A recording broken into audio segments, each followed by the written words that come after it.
Before we jump into this episode, I want to take a moment to tell you about the upcoming Texas Woodworking Festival, a 2-day celebration where makers and enthusiasts come together to share their passion for the craft. Join us for a weekend filled with creativity, community, and inspiration. You'll meet tool manufacturers, furniture makers, woodworking clubs, content creators, and more, all in one place with great food and drinks, and of course, all things woodworking. It all takes place in Austin, Texas on September 26th and 27th. The festival features an education track on both Saturday and Sunday, where you'll have a chance to learn from masters of the craft. Plus, there's also a special pre-conference content creator track on Friday, September 25th. Head to TexasWoodworkingFestival.com for more details and to grab your tickets. Use code MWAP10 to get 10% off your tickets. I'll drop a link in the show notes. Whether you're a seasoned pro or just starting out, there's something for everyone at the Texas Woodworking Festival. Don't miss it. Hey, I just wanted to jump in real quick and let you know that our 5 questions episodes are going to be a little out of the order for the next few weeks. We're trying to get as many of the interview episodes posted before Handworks and the Texas Woodworking Festival. However, if you're a patron member, those episodes, those 5 questions episodes, are already in the Patreon feed. And with that, on with the show. Welcome to the MWA podcast. I'm Kyle, and I'm joined by my co-hosts, Sean, Brian, and Jeff. On this episode, we're going to be catching up with a great friend of the show, Joe Bass. Joe is an outstanding woodworker, chairmaker, and artist, and he will be attending both Handworks and the Texas Woodworking Festival. So welcome back to the show, Joe. Hey, thanks, Kyle. I appreciate it. Thanks for lowering the bar once again. No. No. You be punching that frequent traveler's card going to those shows this year. That's pretty good. Yeah. Well, at least it didn't. What was it? The last time they had Handworks wasn't the Texas Woodworking Festival the next week? It was the next week weekend before. Yeah. or the week before? Yeah. Yep. Yeah. Because I remember. Yeah, at least we have a couple of weeks in between them this year. There you go. Exactly. Yeah. And we can pray for an early cold front in Austin. Yeah, absolutely. Which means it'll be 80 instead of 85. That works. No, it'll be 85 instead of 95. There you go. Yeah. Well, before we get to talking with Joe, let's hear a word from our sponsor. Sutherland Wells knows that exceptional craftsmanship deserves an exceptional finish. That's why they handcraft their full line of low and VOC exempt finishes and stains using the highest quality, cold-pressed, sustainably grown tung oil. Their unique polymerization process delivers the deep penetrating, grain-enhancing, non-yellowing protection of tung oil, while reducing the drying time and allowing the finish to build a beautiful, durable film. Sutherland Wells, the timeless look of traditional oil made for the modern woodworker, and use code MWA25, that's the numbers 25, for 10% off your first order. And we'd like to thank Sutherland Wells for their sponsorship of this episode. And with that, let's give our patrons a shout out. So who do we have to thank this week? Yeah, we like to give our patrons a big shout out. And today we're going to give that particular shout out to my dad, Scott. Hey, Dad, thanks for supporting us at the show. And if you would like to be cool like my dad, you can go to patreon.com/MWA podcast and help us out there. Yes. Thank you so much, Sean's dad. Well, let's move on to what's in the shop. So, Sean, what are you doing? So just this past weekend, I basically taught, because it was a skill that my son does not have, the finer touches of taking a unfinished door that you buy at the big box store and finishing it, sanding all the little contours in a 6-panel, pine solid core door, a solid door, I guess. It's made of many strips, but it's solid. Sanding it to 220, cleaning it off with a tack cloth, checking it from a glanced angle of light to make sure, and then we're just putting a Minwax. It's not a poly. It's not a spar. It's not a varnish. I forget. There's something. It's something very simple, clear-ish. Yeah. Covering. Just wanted to protect and darken it slightly. That's all he's looking for. It's an interior door or exterior? It's interior. Okay. It's like a bedroom door. Okay. So there you go. 6-panel door. And the stuff we have, it's like UV rated and other stuff. And it's like fine. It's just like 2-3 coats is going to be perfect just to get this thing a little bit dark, like warmer, I should say, is the color, because his floors are a dark brown and his walls in different rooms are lighter tones, grays and greens and things like that. So we just kind of wanted to play with the color palette a little bit. Unfortunately, and I think because that door sat in the shed for the better part of 5 months, after he sanded and applied the second coat, some of the veneered stuff in basically the toe plate, the kick plate of the door, the lowest section, started to burp up a little bit. Like you could hit it with your finger and it would depress again and pop right back up. And like, might be a new door. Yeah. Because you'll sand through that stuff because it's like a 0.5 millimeter thick. But I think what he's doing is just calling it okay for the house that it is.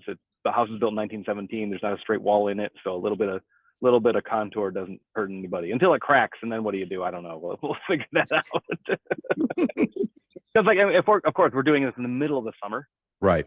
You know, completely different if you're doing this in the fall or the winter or the spring. You know, we're dealing with all of the humidity, you know, that we have here. And you don't know humidity. No, I know, whatever. We had, I swear, and it's not directly humidity, but we get the 90s and 90s. We don't get, we get the triple digits every once in a while, but yeah.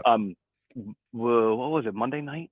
I can't remember. We had the wickedest storm system rip through here. And now, mind you, we're out of tornadoes and hurricanes and all those other things. I get it. But it was, and I checked my cameras, there was an hour and a half at 11:30 at night and 2 hours starting around 3:45 in the morning of nothing but repetitive lightning and downpours. I think they said we got 6 inches of rain. Wow. Like in just one little rip through. And I know, you know, in the center of the country, there's a bunch of flooding going on and stuff. Oh, like yeah, that. I saw that. Yeah. Saw that. Like in Virginia, I saw today, there was just like this tiny little town, but it was just, there were 2 cars that all you could see was the very tops of them. Yeah, I think Indiana, I think Southern, yeah. Like, yeah. Like what happened was like this system was like waves and waves and waves, and depending, I mean, Mm. we're up north in the area that's coming through, so we got hit by one of them. Yeah. But like it went through like Southern Ohio and down that way a bunch. So yeah, Mother Nature's undefeated. So that's right. Well, anyone in the flooding area, heart goes out to you. I know how much that sucks. So anyway. Yeah, I know. Yeah. I feel for y'all for sure. But yeah. So anyway, so back to my thing. Like he now I think is comfortable. Well, he did the second and third coat on the door and the frame itself because we separated the two. And he asked me today, how do you hang a door? I said that lesson's upcoming. That's the hard part. Well, I started saying, I was like, well, okay, so you get it in there, you make sure that the doorway is clear, and then you're gonna clean off that level that's been in all the dust of your construction for the last 7 months, because we're gonna use it. And he goes, stop, I'll just wait. okay. It's not rocket science, but there's a certain path you want to go down to make sure that thing doesn't swing by itself. So, or sag or anything else. Yeah, plenty to do there. Nice. So yeah. Looking forward to it. It's one of the things, like right now, because he's living there, his bedroom door is a blanket, you know, and this is the door that he wants to put there, and so okay, nice. Definitely wants to get it in. So he's somewhere between a dorm and a shut-in and and a house. Like it's in all the stages. There you go. Yeah. All right, Brian, how about you, man? What are you working on? I haven't had a whole lot of time to get in the shop. It's been a busy week at work, and I'm heading out of the country next week, so I was trying to get a bunch of stuff done. But I decided to rip some more plywood down to start making additional inset cabinets for the wife's office. Excuse me.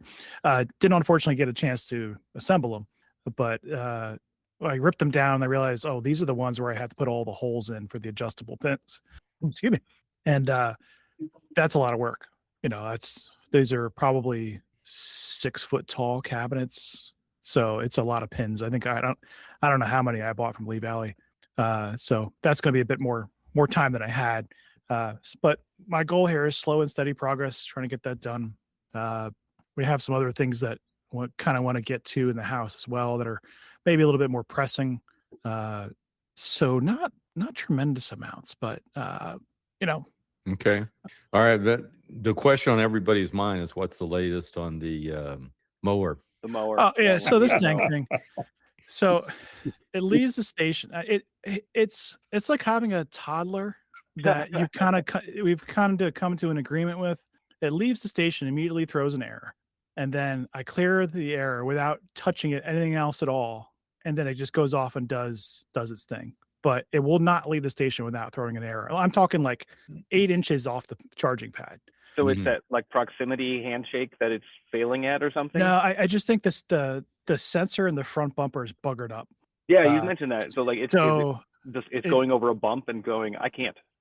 yeah, well, it just thinks it hit something, and it's like, oh, it freaks Dang. out and stops. So I'm okay with it as long as it'll cut the grass. I mean, that's all I wanted to do is cut the grass, right? It's a lawnmower. So if it will go out and do that, that's fine. I could deal with that. I will send it in for service after the mowing season is over. I'm not going to send it in now. But that'll give you some time to really sit over the winter and, make its little carport. There you go. I'm You can bring it in and work directly with it. Yeah, not having yeah. to worry about it running or anything. Yeah, nice. Yeah. So, it's an unfortunate thing. My neighbors get a kick out of it. The lawn guy that cuts the lawn next to me, he had a bunch of questions. Is this going to put me out of business? Well, I looked out my window because my office points out the back of the house, and they had like a Mexican standoff, the two of them, because the robot was cutting the very edge of the property, and he was coming up on his big, Skag mower the other direction, and he didn't know what to do, and the thing just like charged him until it got within like 3 feet of him and stopped. So I had a chuckle out of it, and the mower just went around him. But yeah, who knows? I had high hopes for this thing, and I mean it does a decent job cutting the grass. It looks nice, and I enjoy the ability to set the height, because in the Northeast here, we don't really have very short grass, so I cut it at 3.5 inches, and it can do that just fine. I think it goes up to 3.8. So yeah, that's where we're at. Yeah. Now, do they make a robot edger and that kind of stuff, or you still got to get out there with it? I still have to get out there with it. There are a couple brands that will have almost like a plate that will kick out to the side. I've seen that. And it's like a little mini weed whacker, but I haven't seen really great reviews of that. Okay. So, I mean, this thing will have what's called ultra trim, which will cut the edge more aggressively, but it won't go as high as I have it set. And it would look really dumb if the edge is very low and the rest of the lawn is very high. So it's like a reverse, like golf green collar, making it lower on the outside. Exactly. Yeah. And and I'm surprised now that you mentioned that, because we live against a golf course. I'm surprised it hasn't been hit by a golf ball yet. Because I mean, that'd be the percentages. Come on, you got a ball and a moving target. Well, I caught one the other day. Caught one? Yeah. You literally caught it? I literally caught I was in the backyard picking up some stuff, weeds out of the grass, and I heard it coming through the trees, my neighbor's trees, and I just looked up, and it was coming right out. I didn't have to move my feet. Just caught it, snapped it right out of the air, just threw it in the fairway. Oh, good for you. The guy's like, "Oh man, I just saw your legs as soon as right as soon as it hit the trees. I'm sorry." I'm like, no, that's fine. So, but the mower does go out on the golf course itself, because their big John Deere 4 Series tractor that pulls the big gang mower can't get underneath the trees. So he usually leaves like a half moon of uncut grass. Oh. And for 10, 11 years I've been cutting it, and now I just send the mower out there to cut it. So the mower does a little wandering on the course. But. So the course nearest me has a team of the little Husqvarna robots going everywhere. Doesn't do the fairways, but it does all the rough. I think all the rough on the entire course. They're all over. I didn't, last time I was out there, I couldn't count all of them, but we were up there for a wedding a couple of weeks ago, and it was like, here's one just out by the front. There's a putting green in front of the clubhouse, and it's just putting around, just taking its time. It's just, it's wild to see them in use in like a full like club, like this is and I think they could go better than what they have, but for the cost, and they had to probably buy dozens. Yeah, and there are fleet versions of this where it can cut, I think, like 3 acres in a day. Oh wow! So those are big. You think they do it like you see on the golf course, where like they're staggered in the same path? They just like one following another, just slightly to the right. No, they usually have mapped the zones, but they come out like a beehive. They all come out of the central core. Yeah, just go out and they do their little things. But that's crazy. Yeah, so that's my life. Jeff, what's going on in your world? Not too much. Just got back to Valdez, so I bring enough stuff for keep me busy with sharpening. Several years ago, I picked up one of the Hamilton marking knives. So and he came out with the that honing guide. So, and I've never I purchased it and then I got it and I read the directions. I was like, I'll do that later. So I've been working with that. It's actually pretty easy to do it.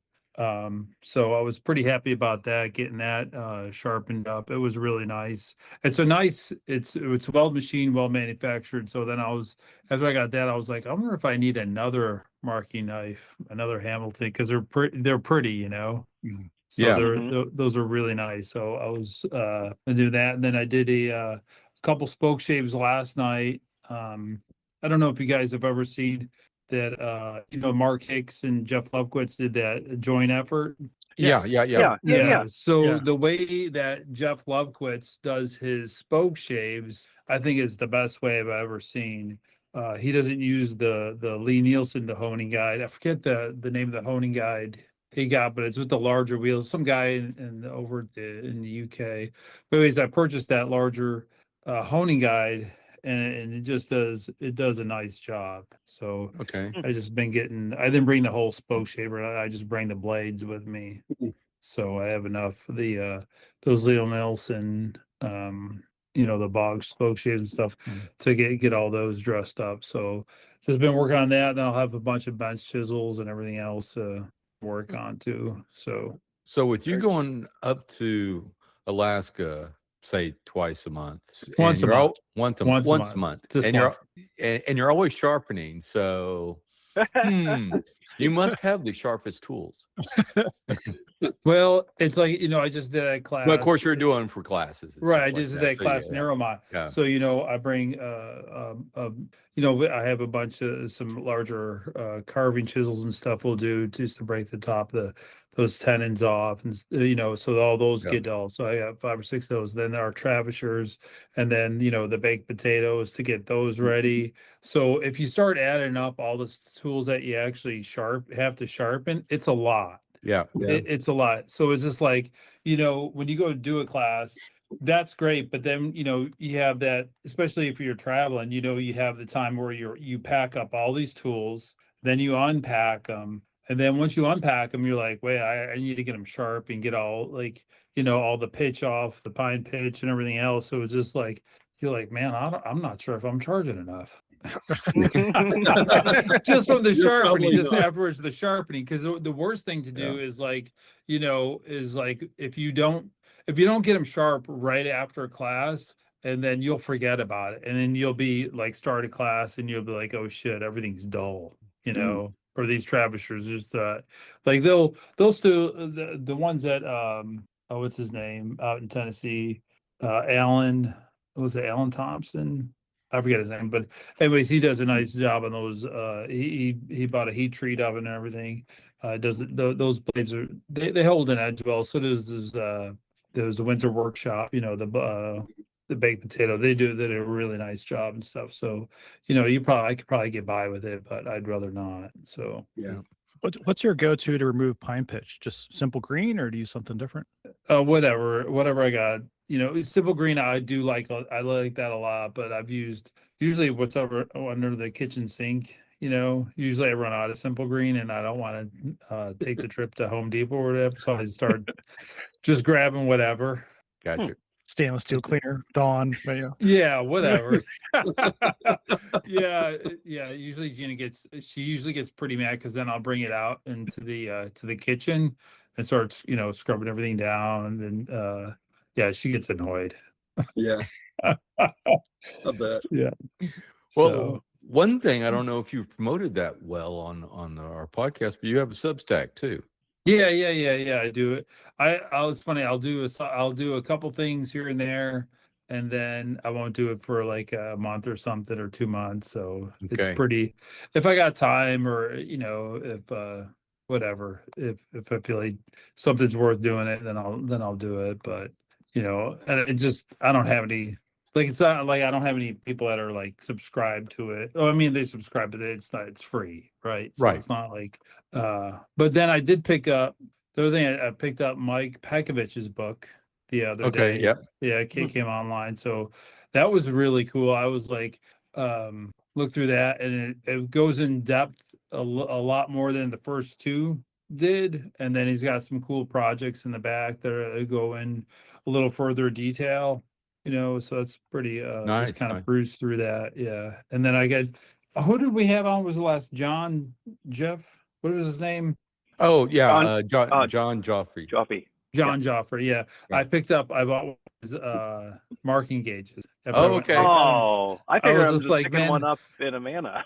Yeah. I was just like, well, they were cheap enough. I was just like, man, I want to try them out. So yeah, I'm pretty I excited think you have about that. the same addiction I have as marking gauges and marking knives. I'm a Yeah. I total know. sucker. I know. They're shiny and pretty. I don't know. Yeah. Just like, Yeah, those Hamilton ones, man, that is those are I saw that at Greg's and I was like, where did you get this thing? Yeah. I pulled it out. I was like, it was just like a lightsaber or something. It's like, vroom. yeah. I got his super small one. Yeah. Hamilton, which is really nice. They're pretty sweet. Yeah, I think mine's an ebony one. So yeah. Yeah, Pretty mine nice. too. So what do you got going on, Kyle? Not much, just working on some orders, and that's really been taking up all my time. I for a while this summer, orders were kind of down, and then all of a sudden it all picked up. And of course, most of these picked up when I was right between batches of stuff. So I'm like, okay, gotta hurry up, gotta get the stuff in. Yeah. In fact, even now I got a guy that ordered almost everything, and he ordered this one little adapter, which I ran out because normally I keep them in stock, but I sold like 3 of them in 2 days. So I had to order new ones, Normally when I get down to 1 or 2, I order a new batch, but I had like 3 left and they all went in 2 days. And so that's the last thing that I finally got notice that it shipped out today, and I ordered it like the last week of July. So is that like, adapter that goes for the hex drill mhm, bit? Yep. Yeah, because I remember when I first ordered that, I was like, where the hell did he even figure out to buy that thing? I was just like, where the hell this thing come from? Like, I was like, man, that was pretty cool. Yeah, It's it's a hex adapter, and the outside diameter just nails it at 1/2 inch, and then I have to go in there. Actually, to make that, I have to go in there and I have to grind the flat on it. So I can register on that, and then the 2 hex nuts that come with it are not suitable because it will stick out too far and it can't fit into the coupler. So I have to put new hex nuts in there. Or okay. when I say hex nuts, what's the correct terminology for that? Set screw. So I have to put new set screws in there, and I even have to grind those. Just right. Because so it's a whole thing, but it works like a champ though. Yeah, that little sucker is just like, it's so handy to have. Mhm. I was just like, oh man. So I think I ended up later on, I bought another one just to put up just in case, Yeah. I always got to have a spare. That's right. I wish all my customers thought like you did. Give me one more. But so and that's about it. The other thing I'm working on is I had the stretcher mate that Brian helped me name, and I thought about going ahead and selling those, but I came up with looking at some of the people that kind of evaluate it and stuff. Everyone seems to think it works great, but one of my evaluators had an idea about, hey, is there any way we can incorporate an actual ruler into this thing? So I think I'm going to do that. So I'm working on that. I got a couple ideas. And, if I incorporate a ruler, it's going to be more expensive. So I may sell it. I'm going to try to get the ruler that works with the stretcher mates like they are. So you could just buy those and use a, regular tape measure and everything should work fine. Or if you want to get a little bit more, you could buy the ruler, and I'm going to have it work with the existing one. And then I think I'm going to also make them in different sizes, because I think, Jeff, you said you need something for like 11/16 mortise, I believe it was. Yeah, so all the Velda series, Velda. the Velda series takes 11. And I tell you what, after doing that, and because I did the Velda rocker, I did that a couple years ago, then to do all those side chairs, I tell you, I'm not sure if I want to go back to the 5/8 or stick with 11/16. 11/16, it's a little bit more beefier, and just to stick with that. I was like, and they look great. It looks really nice. And to me, that, that Velda chair, I really love that chair. So I think I'm going to make a couple of different versions, because I've also got, one of the guys that tested it out also said, he'd like to sit in a 1/2 inch too. So I might have like a 1/2 inch one, a 5/8 inch one, and a 11/16 or something like that. Yeah, that'd work. Yeah. So, but then they all got to kind of incorporate and work with this rule thing I'm devising up in my head. So we'll see what's going on. But this has been a long time coming, because I think I had lunch with Joe. It's got to be a couple of years ago, and it was like, and I go, hey, I got this idea for a stretcher measurement. Right? So, this is a long time coming, but I think I'm almost there. I'm almost there, but we'll see what comes of that. But that's about all that's going on with me. So, Joe, what are you doing in your shop? Well, I really kind of had to think about that, because I've started a lot of things and I haven't finished much of anything. And I've had a gal who's a third-year architecture student in my shop this week, and I helped her build 6 floating shelves and for her apartment when she gets back to school. And that's been really fun, just watching those light bulbs go off in her head, Right. as we move from one process to the next. And it's been a lot of fun. So she loaded them up in her car and took off. That's cool. And I can get back to, I've got 3 Jeff Lefkowitz designed 2 slat chairs that just need the seat to be woven. Okay. And I have the reed. It's just been a tough time making that a priority. So I've got a shrink pot in the works. I'm carving a bowl for a really good friend who recently retired, and looking forward to really getting some quality time in on that. And what else? I've got a perch stool in the works as well. Okay, nice. Glenn Rundell's version of the perch stool. How does that differ from Galbert's version? Well, depends on which one you're talking about with Pete. The one I'm sitting in has a rectangular seat that's more sculptural, I'd say. And then he's got one that's a little closer to Glenn's in the shape of the seat, which is more circular. Okay. Yeah, so there's subtle differences, but I've built a couple of Pete's, and I like the looks of Glenn's and really want to give it a shot. So Good. yeah, I brought back a seat blank from Greg's, months ago, and so I'm ready to kind of get started on it. Yeah. Nice. Yeah. Well, before I want to get into that, but before we do that, so for any new listeners, tell our listeners a little bit about yourself, where you grew up and how you got into woodworking. I know you're a frustrated architect. So anyway. Absolutely. Just frustrated now. Yeah. I grew up in East Texas, kind of all over East Texas. We moved around a lot. And my grandfather was a carpenter. And he's the one really responsible to show me as a young kid that being a maker for a living is an option. And we got to do several projects together when I was growing up, like building rabbit cages and picture frames for, little drawings that I had done as a kid. And he was always looking for an excuse to get me out to his shop. So fast forward to junior high, I was really getting interested in drawing and mechanical drawing, drafting, if you will. And I built a drafting table in junior high wood shop. And I had a couple of really great teachers in junior high that could tell that I didn't have the wherewithal for any of the loftier professions such as medicine or law or accounting. And they pushed me towards a career in architecture. So I built that drafting table in junior high and then took drafting all through high school, and eventually went to architecture school. And as an architect, there's a lot of architects who keep a little wood shop in their backyard, of some size.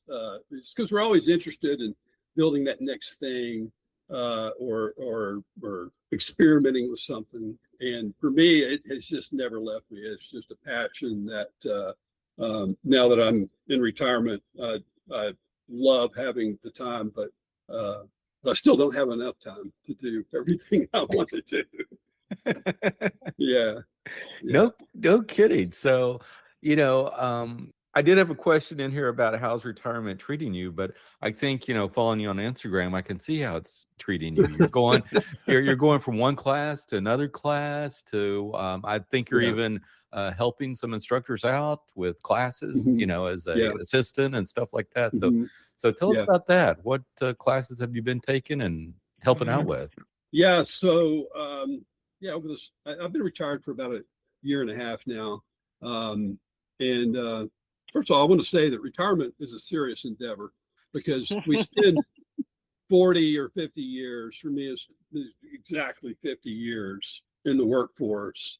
And that becomes your identity, and it becomes your sense of purpose, and it's your social network, and all of that ends when you walk out the door. And a lot of folks, they really struggle with that. Mm-hmm.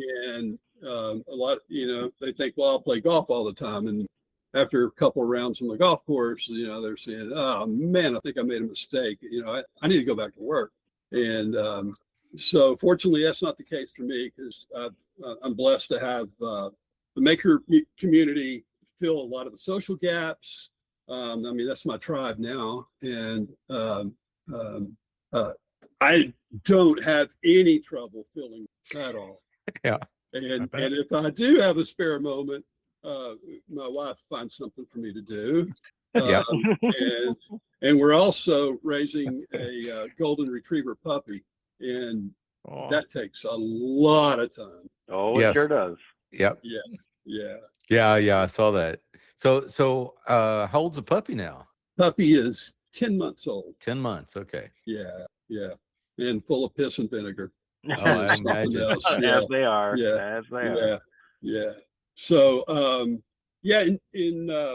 I have taken, in June, I took my third class with Dave Fisher. Mm-hmm.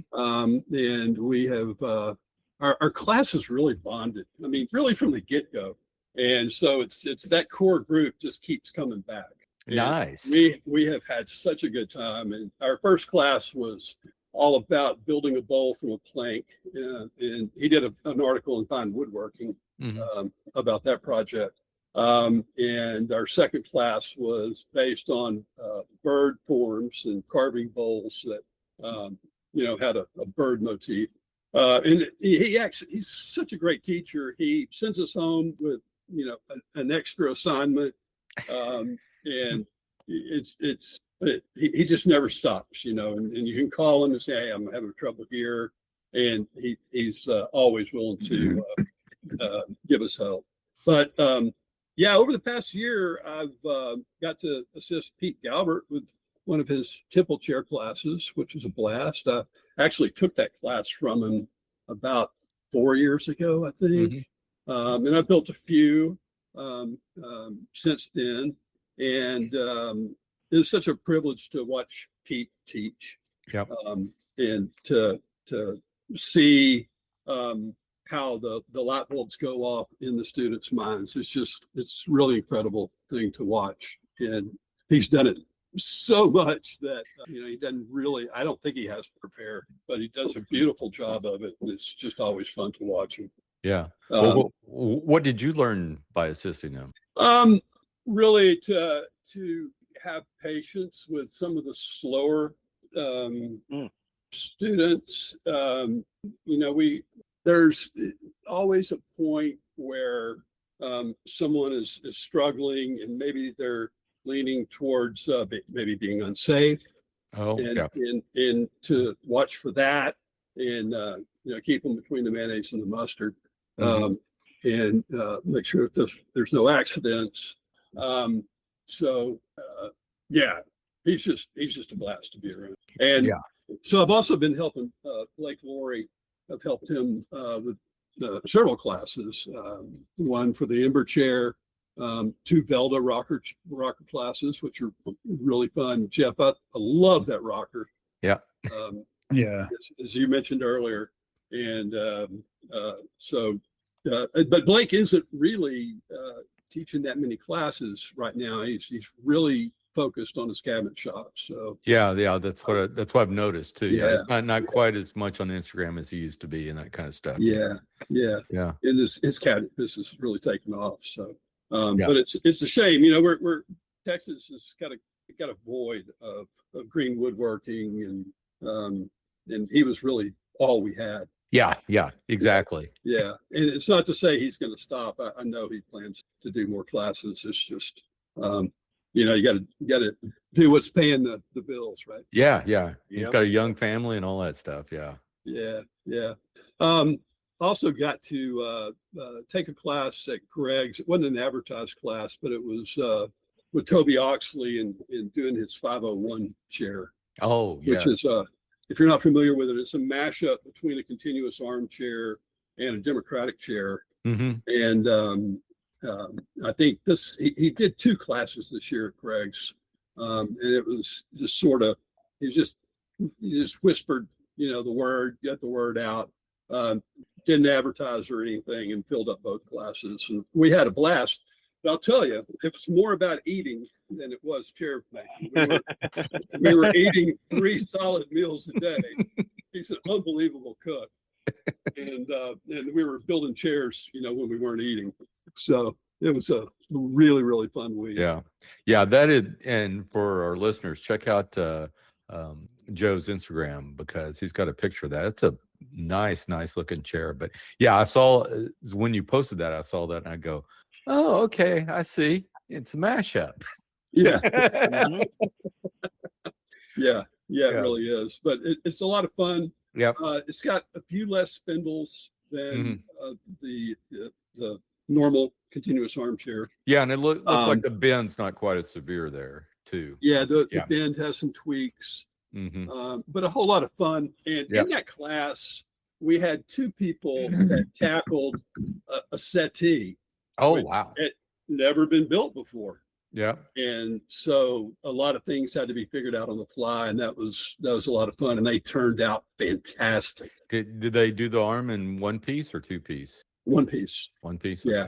One long Piece. piece. Yeah. So they basically Yeah. steamed one end, bent it, and then steamed the other end, I would say. Yeah. Well, Greg has a steamer that's made out of a pipe that is super, super long.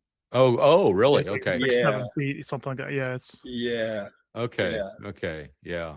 And I am pretty sure that the whole Thing got arm in. went in there. Okay. Pretty Interesting. Sure. Yeah. Yeah.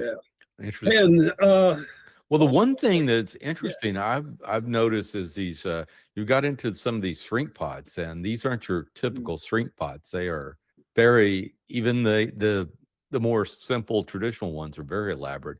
And then you have this one that looks like a book. yeah, the book box. Yeah. That It is was pretty wild. cool. Yeah. We were going to do 1 traditional pot and 1 book box shrink pot, and the book sort of took over because everybody was just enamored with it. And I didn't get all my carving done until I got home, and I wanted to use this phrase. It's called festina lente, which is it dates back to like Emperor Augustus. Okay. It was a motto that he used, and I think Medici used it as well. But it means to make haste slowly, and I really feel like that's where we do our best work. Is when we're productive and we're making progress, but yet we're restrained by care. Mm-hmm. Yeah, So it's the focus that it makes it good. You're trying to go, but you're focusing, so it slows you down. Yeah, exactly, Sean. It's finding that delicate balance between speed and care. And so on the back of the book box is a little motif of a snail with a rabbit coming out of the snail shell. Yes, that is nice. Yeah. So anyway, I love letter carving, and Dave is phenomenal. He's a phenomenal letter carver, and we all want to be like Dave, but it takes so much practice, and I imagine that probably it's like a lot of things. I have way too many interests and too little time to be an expert at anything, but I'm definitely a sort of a hack of all trades. Hackable Great. Nice. Well, that's just a lovely box, and I just like Well, it. thanks. Oh, Yeah. so what's the construction? How is that actually made? Is it a greenwood Yeah, piece? so we split out a nice chunk Okay. for the blank, and then we bore all the way through it. I use an auger, Hmm. a T auger, Right. and then once you get it all hollowed out, you cut a little groove in the bottom, and keep in mind that this blank is green. So then you cut a bottom to fit an actual bottom to fit the bottom of the box, and then you gently press it in, and then you hear it Yeah. snap in, and then the next morning the whole thing is shrunk around the bottom, and now it's not moving. It's a little Right. loose when you first Right. get it in Yeah. there. Yeah. And then the top was a sliding dovetail. It's a little bit tapered as well, so that it gets just a little bit tighter as you close it. Yeah. Okay. So yeah, Nice. Yeah. a lot of fun. Yeah. So that particular one, I burnt the outside with a torch, and then did several layers of milk paint colors to make it. I wanted it to look as old as possible, Hmm. and the proportions of it are kind of like a little handbook, like a machinist handbook. Okay. You know, Gotcha. And because I feel like that Festina Lente motto is the ultimate handbook for any craftsman. Exactly. So yeah. It's a beautiful piece. Thank you. Beautiful Thank piece. And that just dovetails into these drawings you're making. They're absolutely gorgeous. These No, I appreciate that. pencil drawings. So are Yeah. these from trips you've taken, or are these? Yeah. The pencil ones are ones that I'm doing when I'm on a trip, and the latest ones were a trip that I recently took to the Netherlands, and Belgium, Hmm. and Germany. And about a year ago, my wife and I we did an 80-mile hike on the Camino Santiago. Are you familiar with this? In No. Spain. Hmm. It's a pilgrimage, and there's several different routes, but the classic routes go all the way from France to Santiago, Spain. And Okay. pilgrims have been doing it for thousands of years. It's the way of St. James. Okay. And we did the last 70, 80 miles of it. And Only the last 70 or 80 miles. yeah. No big deal. No big deal. Yeah, big deal. Knock that out in the afternoon. Yeah. There are some pretty long days, but we met a lot of cool people along the way. And at night, it's impossible to soak everything up Hmm. when during the day, because you're just seeing so much. But I was taking a lot of pictures, and I would get to the inn at night, and I would just find a picture that I wanted to kind of understand more. And to me, drawing is seeing. That in order to draw, you've got to look at things really closely. Right. And so I would pick a subject every day and then make a drawing that night, and did it for, I think we were on the trail for 7 days. And that kind of got me back into sketching on trips. And then once I get back home, I start turning them into watercolors and picking more of the subjects that I had taken pictures of. And so, yeah. Nice. Yeah, it's a lot of fun. I find it relaxing, and it just helps me to understand further, what I saw on that trip. Right. Yeah. That just brushed by. Yeah. That makes perfect sense. Yeah. That is so cool. So nice. Wow. Yeah. Anyway. But all my life, I've drawn and built. Just to me, it just kind of all fits together. Mm-hmm. Yeah. Yeah.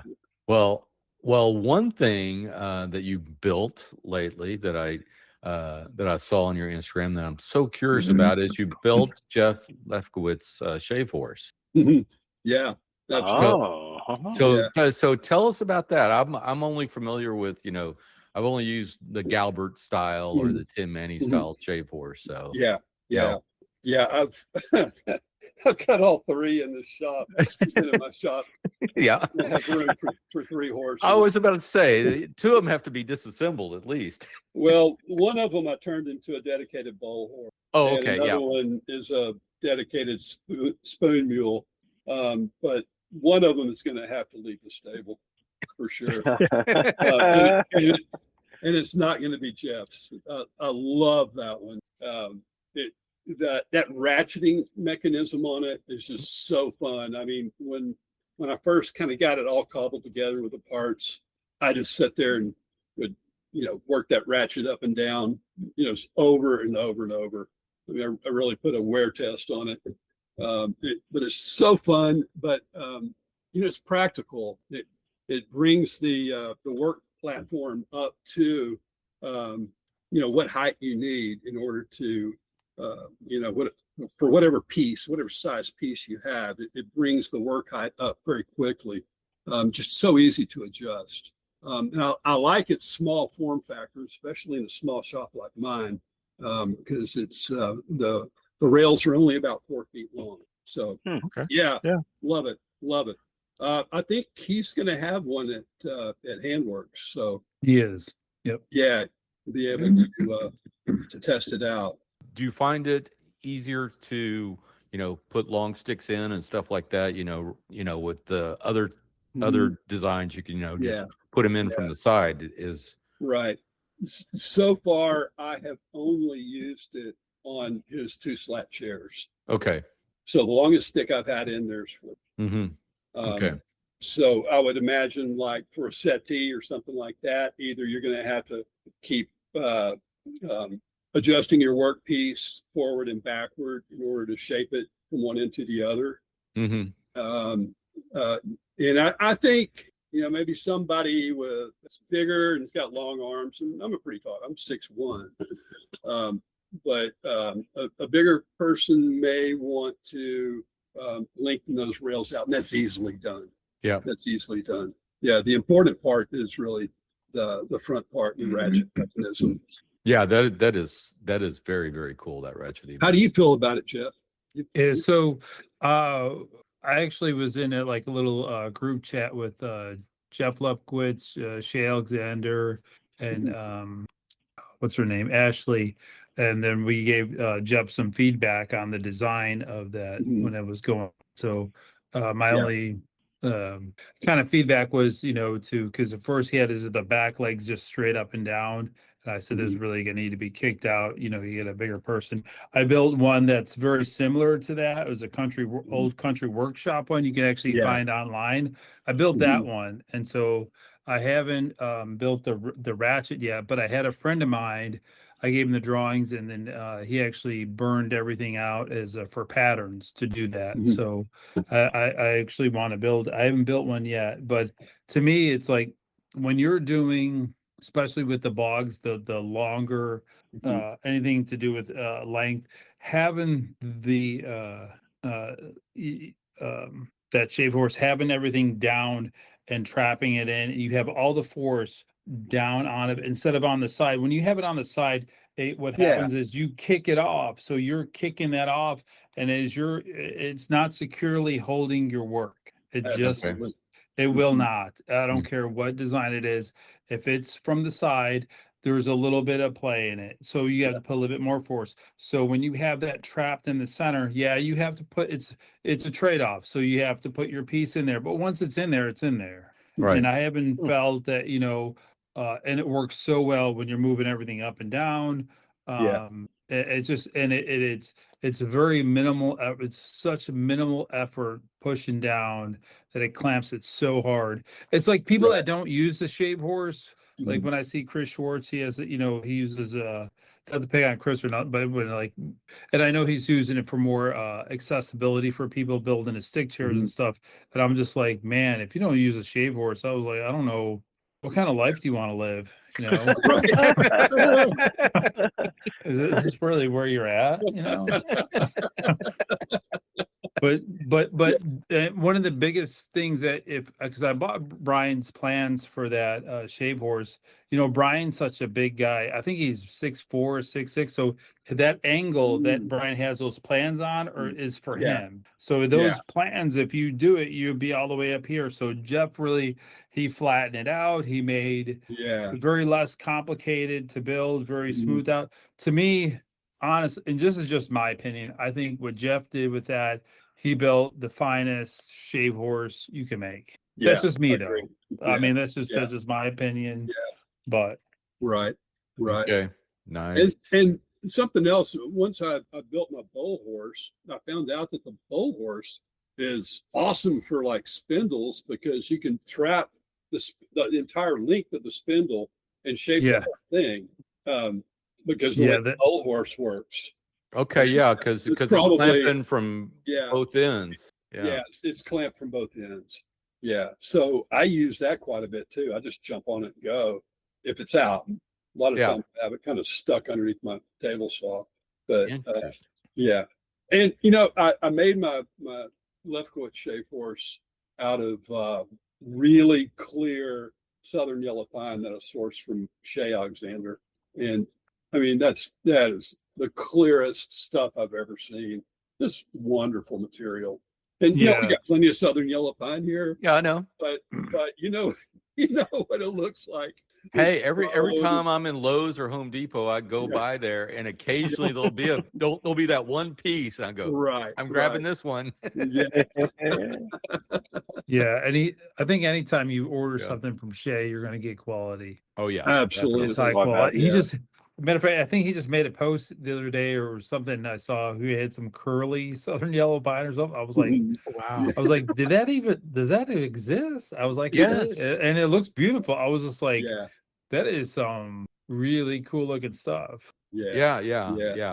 There's a big mansion here in Galveston that they did all the living quarters where the residents were and stuff like that, all in this nice maple, and they had all these craftsmen do all the carving. Looks absolutely gorgeous. And the docent said that the most expensive wood is in the servants' quarters because it's all old growth, curly southern yellow pine. Wow. And they said that's just way more expensive than the walnut is in today's prices. I don't know. Oh wow, that's hilarious. Because it was curly and it was that old growth. It was just teeny tiny curl. Oh yeah, gorgeous stuff. Yeah. But which I thought was hilarious. But anyway, Well, before we let you go, what are you planning on doing and seeing at Handworks and at the Texas Woodworking Festival? Yeah, I'm really pumped to go to Handworks again and also Texas Woodworking Festival. There's a lot more people, I think, at Handworks than there was. I think so too. Yeah, before and everybody I'm talking to, I got a booth. Yeah, I got a booth. I'm going, okay. And I think it's going to be the first opportunity to maybe get my hands on a drill sharp from Pete. Yeah. Are you familiar with? Oh yeah. I saw it. I talked to Pete. Maybe a couple of weeks ago, and he goes, "They should be here any minute now. Any minute." Yeah. So I've kind of watched that thing develop. And now you made your own though original. Yeah, I made wood version. One of the original wood versions that he had designed. And so I can do brad points right now, but I can't do the Bismarck or stiletto. Which this new one I think is pretty much that's what it does. It's sole purpose. And now he's got adjustability on it. Right. And I was watching how one of his last prototypes worked with that adjustability. It was phenomenal because he had me do one, and then I drilled a hole, a test hole, and it wasn't quite right. He goes, "Okay, well let's tighten this," and it's like, wow, this is so cool. When is this going to be available? So it feels like it's going to be available very soon, and probably at Handworks. Yeah, he told me he's going to have some at Handworks. So Yeah, then that Texas Woodworking David Duyard's coming this year. Which yeah, is amazing. right, Yeah. right. And I've never met him in person. We've talked over Instagram. Yeah, I'm looking forward to getting to know him, and I told him, if you need any help with anything, let me know.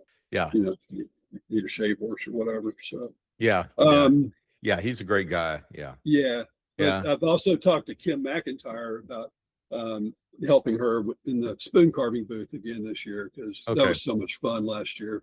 Yeah. And unfortunately, you weren't there, but No. I had a little slight issue with my collarbone, but I should be there this year. Well, be careful. Stay off the ladders. Yeah, I will. And yeah, that's what I promised, because I think I'm still going to do some announcing or something like that, but we'll see. We'll see what happens. Yeah. But I'm looking forward to it. Last year, we carved over 80 spoons over those 2 days. That was pretty fun. Yeah. Nice. So, yeah. Is Blake coming to that, or do you know? I don't know if he's coming to Texas Woodworking Festival. He had mentioned going to Handworks. Okay. But I know he's got a lot going on. He just had another baby, Right. and so that's going to add to his to-do list, I'm sure. Sure. Yeah. How old is his oldest now? I think he's 5. 5, yeah, something like that. Yeah. Wow. Yeah. And it seems like yesterday when I saw the first one, the baby, because they'd come down here and he dropped off some stuff, and him and his wife stopped by here for a few moments, and they had the baby with them, a little tiny thing. I think it might have been 9 months old, or maybe 6 months old at that point. Yeah, it was. Yeah. Can't believe that was 5 years ago. So anyway. Yeah. Yeah, time's flying for sure. Well, with that, you doing anything outside of woodworking? Aside from drawing and painting, spending a lot of time with our dog. There you go. She's a mess. And you've heard of Velcro dogs. That's what she is. Nice. Everywhere I go, she goes. And the unfortunate part is, she would be right here underneath me in the shop, but she eats shavings, and that's not going to work long term. No, that's Yeah, not. it took my lab a long time to get over that. Oh, really? Yeah. How long, Brian? Probably a solid. Well, we got her when she was 6 months. Yeah. It was probably a year after she got to the house. Yeah. Okay. Yeah. Well, If you ever get to meet my dad, Joe, and he's not coming to Amana, no, you won't. Yeah. He loves his golden retrievers, and he is the biggest dog dad. Those things dive under his feet like they're just there's. And I grew up with them. I mean, other than an Irish setter, I had golden retrievers in my family growing up, and they're wonderful. The joke in our family, or the saying in our family, was they have a soft mouth because they're a hunter. Oh, and absolutely. So, yeah. Ours would always find the Easter eggs when we hit them and just bring them back whole, unbroken in their mouth. Like, awesome. So enjoy the hell out of it. Put your shoes and socks away. Yeah, absolutely. Absolutely. Yeah. Well, fantastic. Well, with that, Joe, where can folks find you on the interwebs? Well, I am at Joe Robert Bass on Instagram, and I have a website that's still on my list to make it a little more active, but I'm keeping the license to it, and that's joebassworkshop.com.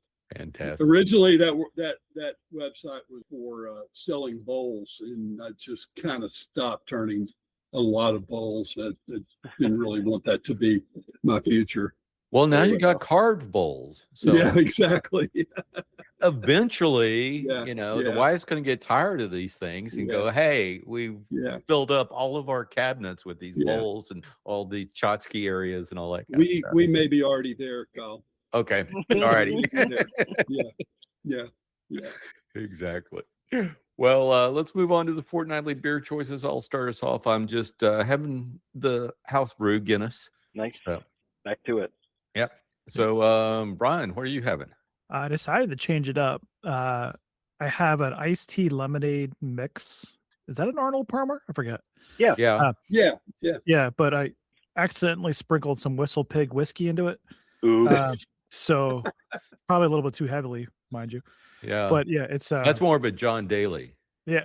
There it is. There it is. Yeah. You turned it I into forgot John that, Daly. Yep. Well, that's a term. I High, never heard of. a top shelf. John Daly. That's Yeah. So yeah, that is my beverage of choice tonight. It's very good. Mm. Nice. Jeff, how about you?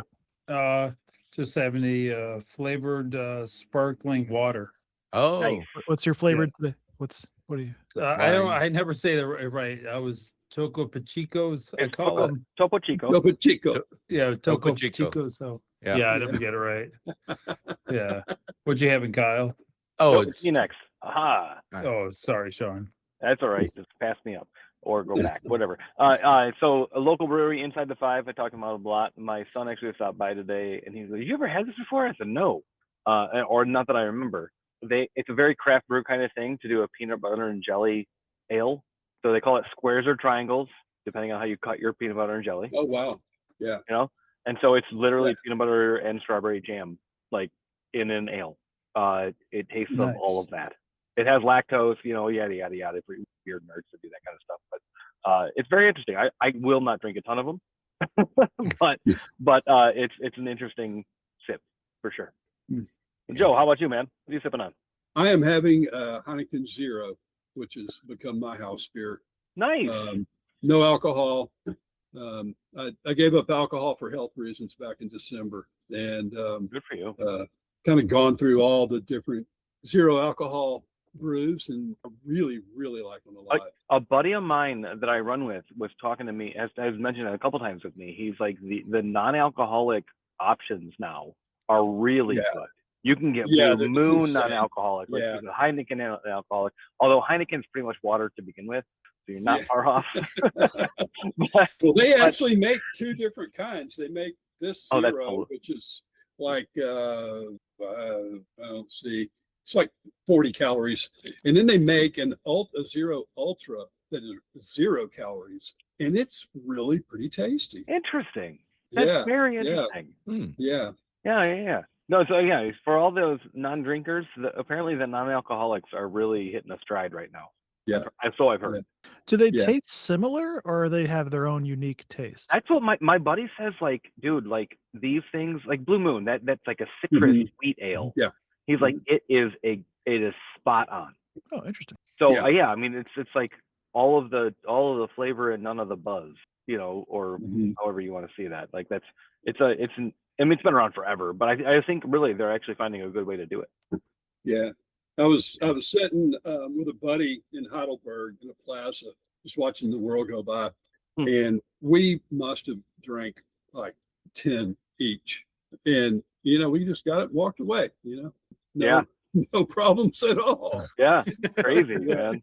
Yeah, wild. It was great. Yeah, it's taken over Europe as well. There's a ton of options in Europe. That's good. It's good to have that option. Yeah. Well, thank you so much, Joe. And for our listeners, thank you. We are recording a bunch of these back to back, so we'll probably have feedback scheduled in and out of these episodes. Also, some of the 5 questions may be delayed because we're trying to get as much people on the show before Handworks and the Texas Woodworking Festival. So we're going to record a 5 questions episode with Joe, but it might not post for a few weeks. So anyway, with that, thank you so much, Joe, and we'll see you in a few weeks. Thanks, guys. It's great to see you. And look forward to it, man. In Amana. Yep. Take care. And that just about wraps it up for this show. If you haven't already, please subscribe to the show on the podcatcher of your choice. Just search for the Modern Woodworkers Association. And while you're there, please leave us a review. You can follow us on Instagram at MWA_podcast. And if you'd like to support the podcast, go over to patreon.com/MWA podcast. But the best thing you can do is tell a friend. Word of mouth goes a long way in sharing our discussion.